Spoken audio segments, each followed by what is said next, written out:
Welcome back with another banger.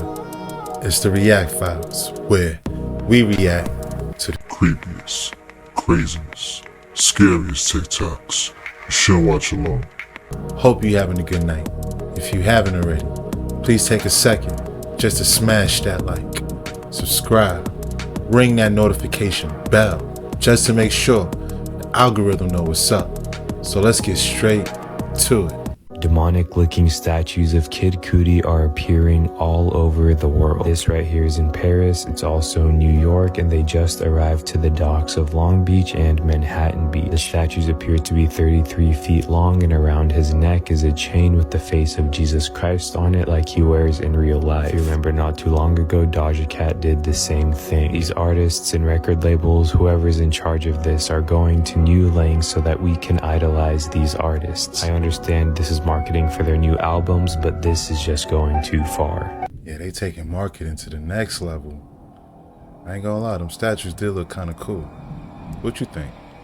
So the Paiutes of Nevada have this ancient legend that they went to war against a ferocious enemy of red-haired cannibalistic giants known as the Sitka. And they trapped these giants in a large cave, set it ablaze with fire. In 1883, Sarah Winnemucca, she was the daughter of the chief. She wrote a book called Life Among the Paiutes. She writes about the red-haired people eaters that her tribe exterminated. In 1911, a group of miners are digging out bat dung in this cave, and they start to discover countless artifacts and skeletons of giant proportion with red hair. This triggers the archaeologists to come out in 1912. They find donut-shaped notch-stone calendars. They also start finding gigantic tools, weapon shafts, and skeletons. One looks like a weird humanoid, measured 6'6". There's a bunch of witnesses who say that they've seen the Lovelock skulls in a back room at the Humboldt Museum. That's crazy. Big giants called the Sitka with red hair. That's crazy. I couldn't imagine digging them bones all the way back in 1911. That's crazy. Deep in the heart of Nevada, the Paiute tribe once faced a horrifying threat. The Sitka, cannibalistic red-haired giants that terrorized the land. Their name literally translates as tule eaters, a fibrous water plant. Determined to protect their people, the Paiutes rallied together, surrounding the giants in what is now Lovelock Cave. A battle of epic proportions ensued.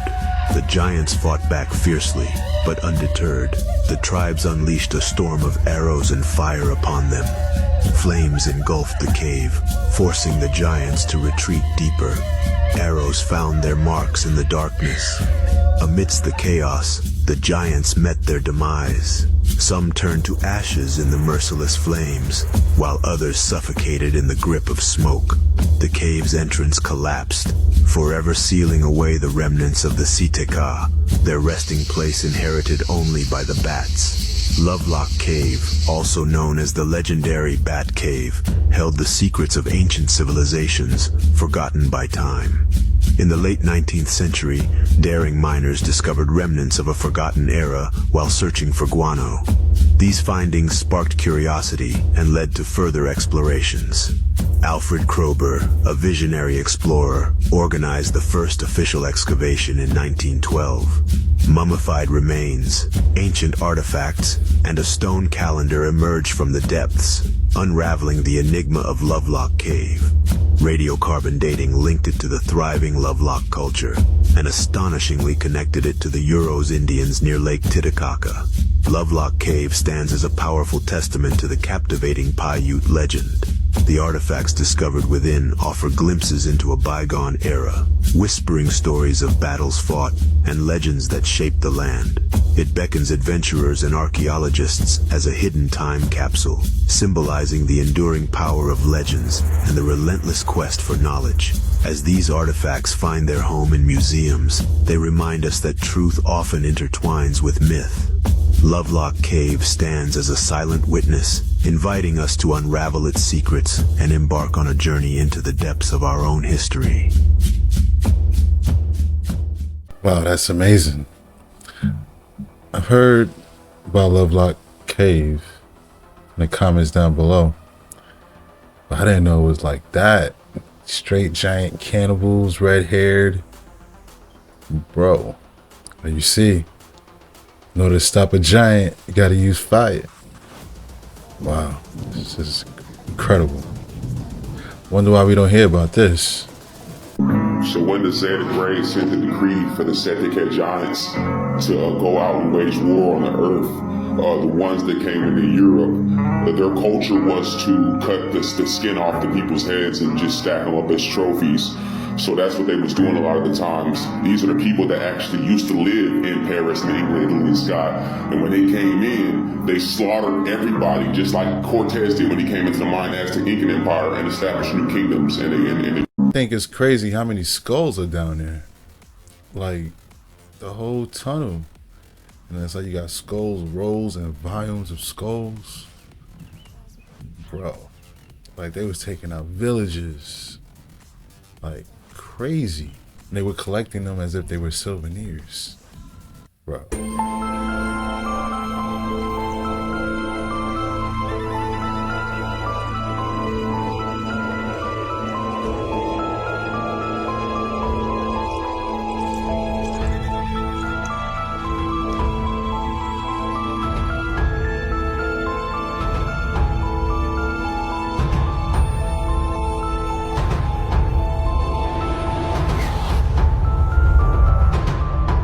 From the Pittsburgh Press to the New York Times.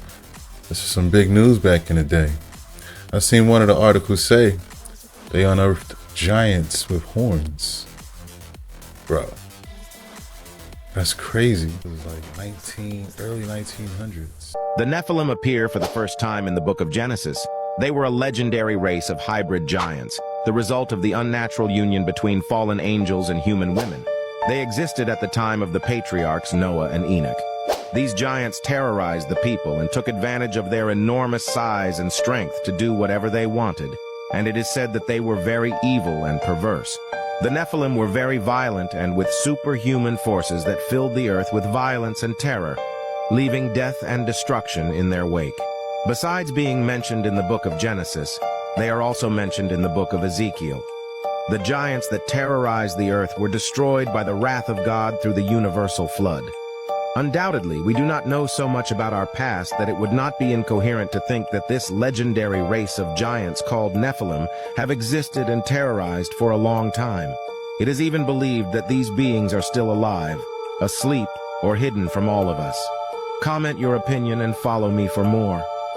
Yeah, this Nephilim, you know, it always gets me when I see the mountains, right? And the carved out faces and animals.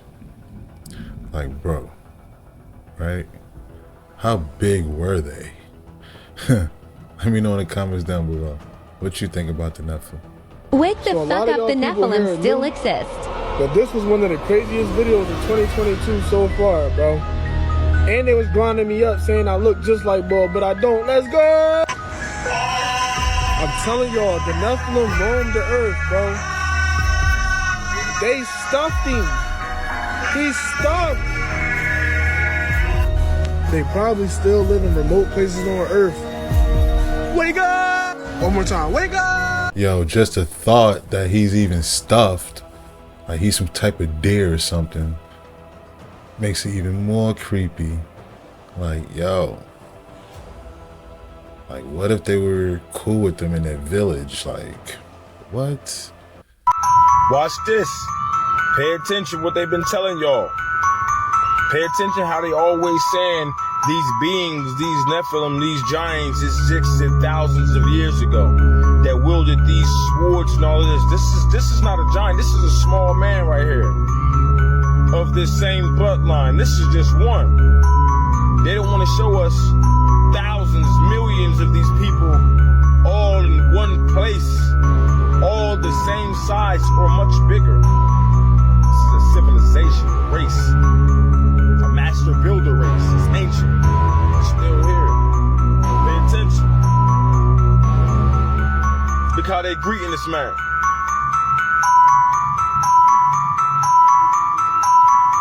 Think of them big ass swords over there in the Vatican. Yeah, he was up there. He was big. You think he's big enough to swing one of them swords from the Vatican, though? I know NBA players be big, right? But this guy, he's like the size of Omas. Like he could be his pops or something. Let me know in the comments down below. What y'all think? We found a petrified giant. Tell me that's not a fist. Yep, pretty sure. Pretty sure. Fist bump? Dude, give him a fist pump.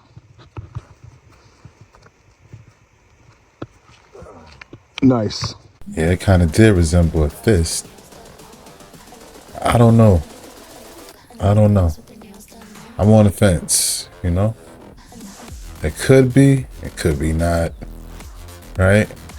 But it did look like someone was sitting like on a throne or something. And like had this. So I'm like, yo, what if he was that whole mountain? It's crazy. Some people in Northern Europe were surprised when they found a very strange rock. I don't know what kind of stone it is, but its color is very similar to flesh and blood. Legend has it that it is the flesh of petrified giants.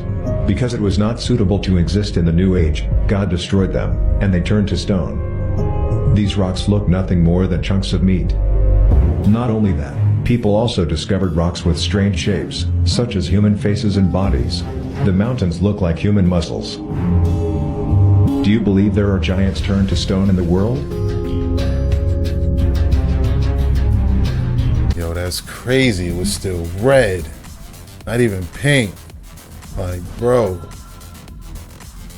that's crazy, bro. These rocks, when you cut them open, they do be looking like meat you see in a grocery store. Like, but just salted up, like preserved. Like, that's crazy.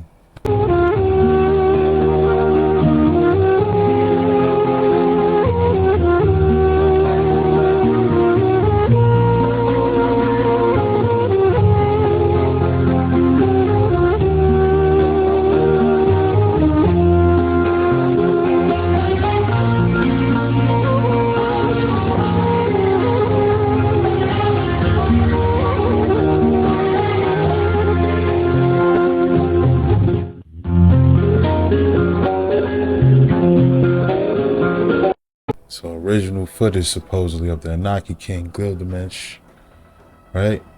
According to certain sources, they're saying that this is Enkidu. But yeah, man, I'm on the fence. Like, the legs look real ashy, you know what I mean? But if it was, you know, hidden all these years, centuries, would it still be like together, compact like that, you know? Or do they decompose differently? Hey, how does this go down? Let me know in the comments down below. Interesting stuff. When I say the rocks were alive, I meant the rocks were alive. Do you really think this is just coincidence? Do you really think this is just some pareidolia? We're not just seeing faces here. A whole lot more than just faces. A coincidence is going to the market and seeing your friend there at the same time. Pareidolia is seeing faces in clouds. This isn't seeing faces in clouds. Just think of where all that pink Himalayan salt comes from. Now people say that's not how fossilization works, or we got carbon dating, but how accurate is it? You know they lie to us about everything. Just look at some of this petrification. Some of these artifacts that have no explanation. Petrification and fossilization takes a lot shorter than they tell us. And in the right scenario, like one big massive cataclysmic event, you have a perfect petri dish for what you see here. Geology. That is nothing more than hardened biology. Question everything, friends. Especially the pink Himalayan salt. Until next time, friends. Ooh, gems. I like how he said that. Geology is the hardened version of biology. That says a lot, right? but just on a massive scale, if that's the case, right? But yeah, that one scene, they look like a spine that was used like as a ladder. Like, bro, and I'm definitely staying away from pink Himalayan salt. Like, don't even ask me about it. Let me know in the comments down below what you think. You think that petrified giants are pink Himalayan salt? I mean, I don't even want to take that chance. Alright. How do you track them? There's 2 more black dots. Cody. Oh, what the crap? Is that a guy? What the frick? What the fuck? What was that? He's walking creepy. Dude, that was a skinwalker. What? Follow him. I videoed it. What the frick? I'm gonna get my gun. That was a skinwalker. No. Yo, what was that? Looked like he was using his arms as legs, and it was huge. Right? The witness said it looked like a skinwalker. Right? Was it a giant skinwalker? Because that giant was like the size of the trees. I don't know. Or do you think it was cap? Think it was real? Let me know in the comments down below. I'm thinking it's real. That's kind of hard to pull off from that far away. The coincidence and time and effort to do that. But now that I know this totally look like big toes sticking out of the grass. Big toes? Yeah. Honey, you're walking on the giant's big toes. You better make sure he doesn't start wiggling. Yeah, it'd be hard to do a duplication of something like that with stone. I mean, you can see the wrinkle in the toes and the toenail. If his toes were there, then where was his face? I wonder why the American government wanted Gilgamesh aka Nimrod's body so bad. They inquired about him and buried Nephilim.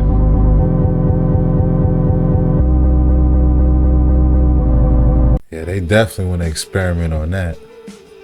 That sounds like some movie experiment. There is this very strange type of angel called the Ophanim. Ezekiel describes them to be these wheels within wheels, almost like a vehicle, except this thing is alive. The Bible describes them to be covered in these eerie eyes, which is kind of a mystery because even though the Ophanim are alive, Ezekiel really makes them seem like some kind of unidentified flying object. Now, Gabriel is an archangel. He has this very human appearance, and believe it or not, the Bible never actually mentions him having any wings. What's very interesting is that the Bible doesn't actually say that Gabriel was an archangel. Even though this is mainstream knowledge, this piece is only found in the book of Enoch. But what about the Nephilim? Genesis 6:4 says that there were Nephilim in the earth in those days. So what did they look like? There is this ancient book called the Book of Giants. It's the story that speaks of these fallen angels who come down to earth. They bring both knowledge and absolute havoc. But what really blows my mind is just this one sentence. It literally says that these angels took 200 beasts of the field from every animal, from every bird, for miscegenation. Miscegenation is a form of crossbreeding, and in this case, it's like genetics. It's the very highest form of science, and according to this book, these angels would have been mixing and matching different animals to create something new. You see, now the question is, what would a fallen angel possibly want to create? Man, it's crazy when you look at it from that point of view. And we do have AI to illustrate the description, of course. But man, did y'all see that dog with the human face? Like, yo, what was the significance of that last hieroglyphic, right? Like, I'm sure there's something to it. But yeah, we gotta get to the Book of Giants.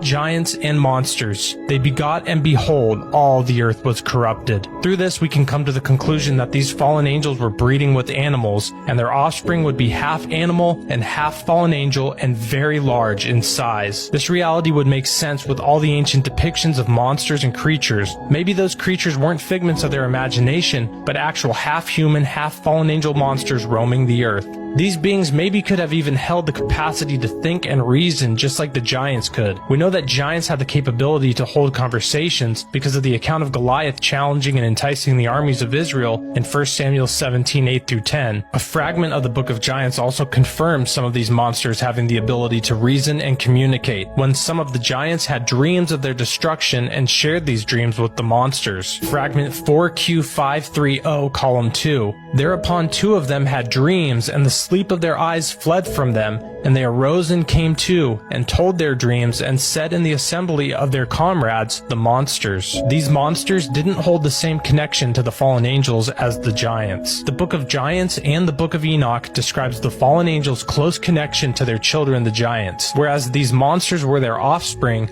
they weren't cared for as deeply by the fallen angels as the giants were. Here's a verse from the Book of Enoch. And inasmuch as they, the watchers, delight themselves in their children, the giants, the murder of their beloved ones shall they see, and over the destruction of their children shall they lament, and shall make supplication unto eternity. The Book of Giants, fragment 4Q530, fragment 7. The children of angels are the giants, and they would not let their loved ones be neglected. All throughout the Book of Giants, the giant children offspring of the fallen angels and humankind were having ominous dreams of their destruction. One of the giants has a dream of a tablet with many names submerged under water, and when lifted from the water only 3 names remained. This dream symbolizes the destruction of all the unpure fallen life forms on the earth through the flood of Noah. The great flood of Noah now makes sense. Noah, his family, and the animals that were brought onto the ark were brought on not because of their righteousness, but because the rest of creation had been corrupted by the fallen angels and their genetic manipulations.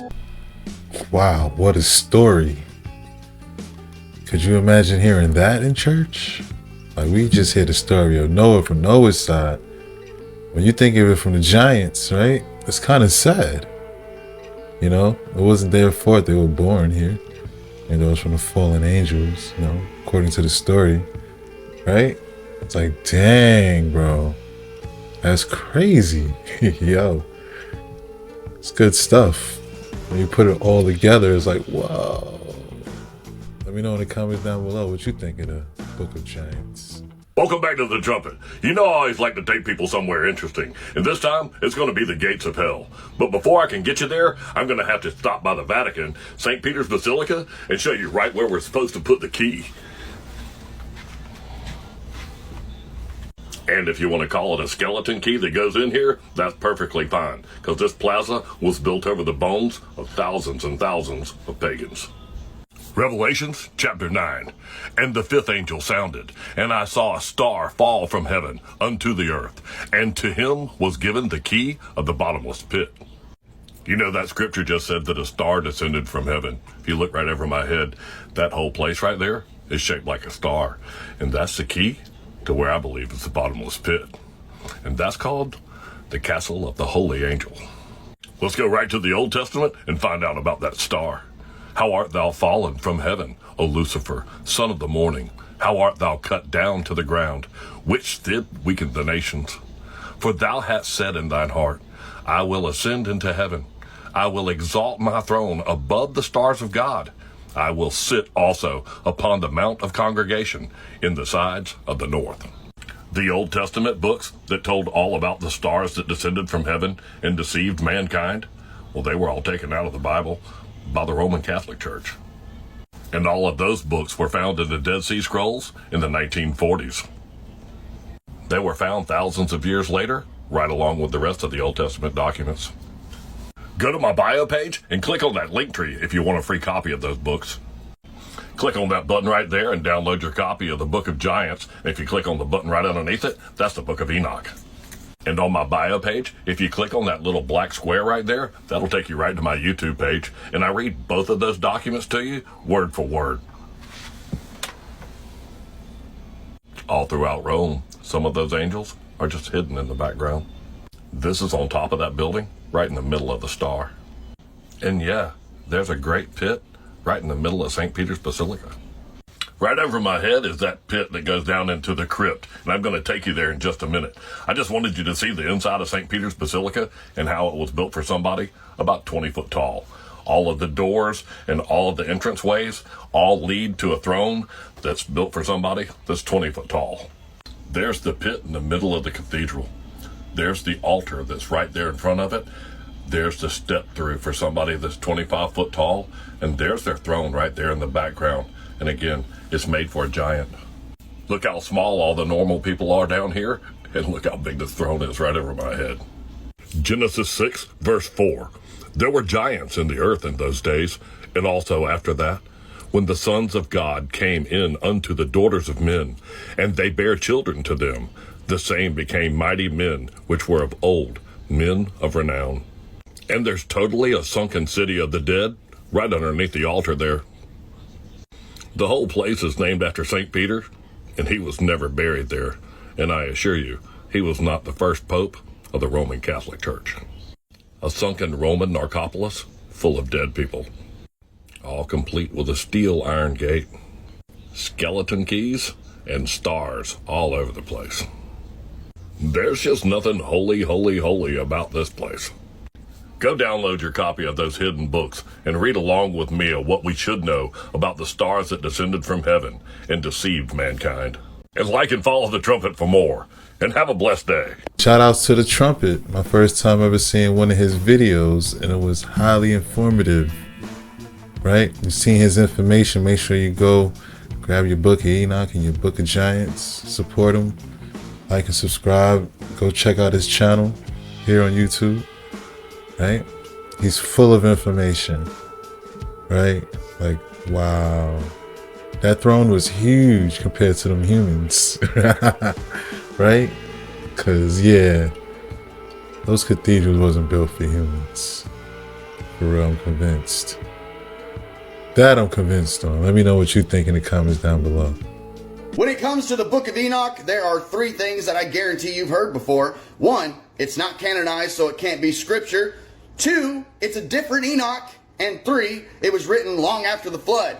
Well, I'm here to demolish all three of those. Canonization is the process by which books of the Bible were discovered as authoritative. So, is this person who they say they are, and did they hear from God? Well, we can all agree that this Enoch definitely did. I mean, he walked with God so closely that God took him. He did not even need to see death. And we all know that Enoch's genealogy. It's Adam, Seth, Enosh, Kenan, Mahalalala, Jared, Enoch, Methuselah, Lamech, and then Noah, right? Now, if you're a naysayer, I know two things about you for sure. One, you've heard these misconceptions from someone else. And two, you've never read this. Because if you had read this, you would have seen an angel sent by God named Uriel to show him everything and a bunch of prophecies of what's to come, everything about the cosmos and so on and so forth. Then you would see that also Enoch passed down to his son Methuselah to hand down the generations for the whole world to see. Yes, this Methuselah. And you'll see in chapter 83 his grandfather's name, Mahalalala. Yes, this Mahalalala. All jokes aside, his genealogy, his family is mentioned all through the book. So that's how I know you heard it from someone else and you haven't read this book.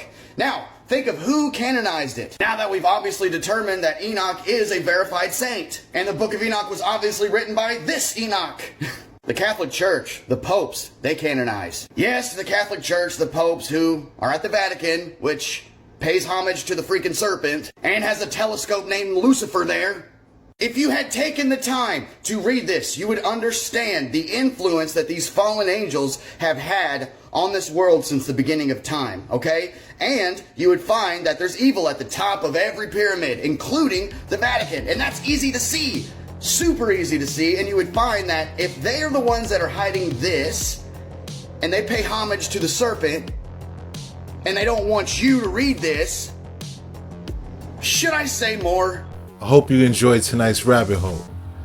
If you haven't already, please take a second to smash that like, subscribe, ring that notification bell, just to make sure the algorithm knows what's up. So what we gonna do, y'all? That's right. Run these numbers up. Thanks again. Until next time.